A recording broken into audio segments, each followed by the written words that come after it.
오빠랑 결혼하게 된 계기가 정말 지금도 그렇지만 너무 자기가 사랑을 많이 받다 보니까 사랑 하나는 정말 끝내주게 주는 거예요.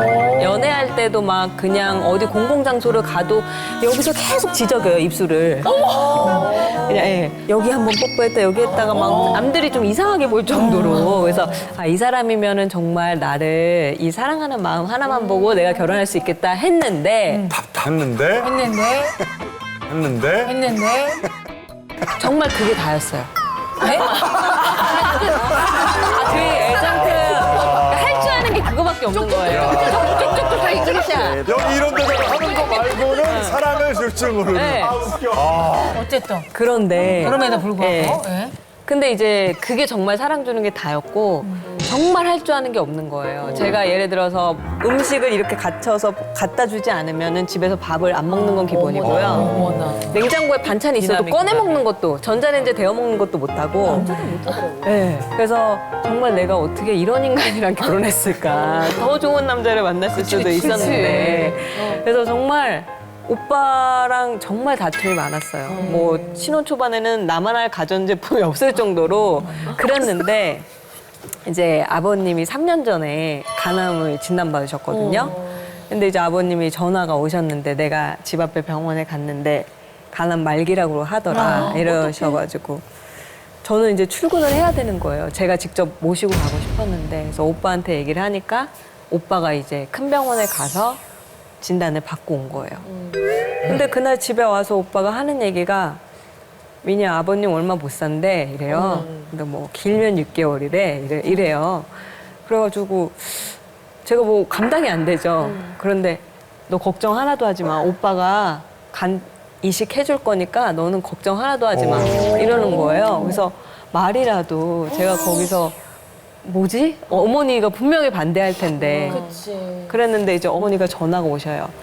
지안이가 이런 마음이라는데 내 마음의 준비가 됐다. 이러면서 사람 어머니가? 일단 사람 일단 하나 살리고 봐야 되지 않냐고 하면서 내가 그래도 아들 하나는 잘 키웠다고 그 말 근데 어머니를 제가 알잖아요. 어떤 어머니인지 알잖아요. 거기서 막 닭살이 막 돋으면서 제가 그게 정말 시집 이야. 잘 왔다, 남편 잘 만났다 이야. 그런 생각이 딱 들면서 그날 밤에 안아주면서 둘이 펑펑펑 울었거든요.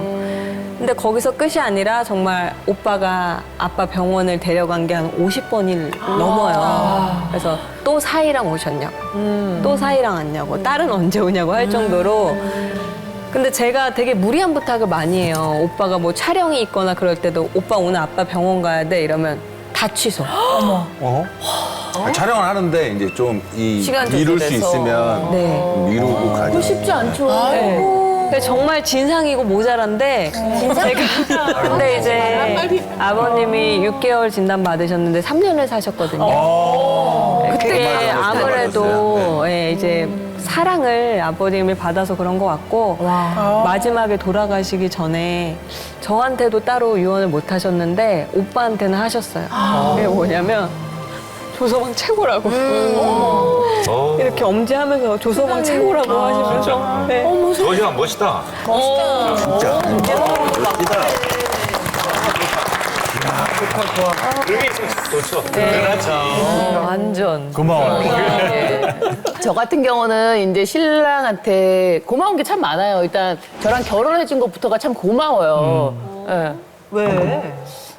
제가 좀 자존감이 많이 떨어져 있을 때 신랑을 만났거든요. 그래서 저는 결혼을 아예 못할 줄 알고 살고 있었는데 제가 신랑이랑 연애하면서 이제 부모님이 일찍 돌아가신 건 알고 있었어요. 어머니가 신랑이 20대 때 돌아가시고 아버지가 32살에 신랑이 32살에 돌아가시고 거의 이제 10년간 병수발도 들고 근데 그런 모습과 그런 얘기들 때문에 신랑이 그냥 봤을 땐 좀 날라리처럼 보였지만 그런 얘기를 듣고 사람이 참 괜찮다라는 생각이 들어서 이제 만났는데 만나면서 이제 궁금해지는 거예요. 이 사람을 좋아하면서 어머님은 어떤 사람일까? 아버지는 어떤 사람일까? 그래서 툭툭 엄마는 어떻게 생기셨어? 자기는 엄마 닮았어, 아빠 닮았어라고 했을 때 계속 그냥 딴 얘기를 하거나 얘기를 안 하더라고요. 그랬는데 이제 어느 정도 사이가 관계가 좋아지고 이제 결혼 얘기 우리끼리 얘기 갔을 때 집으로 오라 그래서 한번 갔는데 신랑이 저한테 잠깐만 있어봐. 그래서 이제 방에 딱 있었는데 신랑이 사진을 하나 이렇게 들고 오는 거예요. 근데 이제 그 사진이 어머니 영정 사진인 거예요.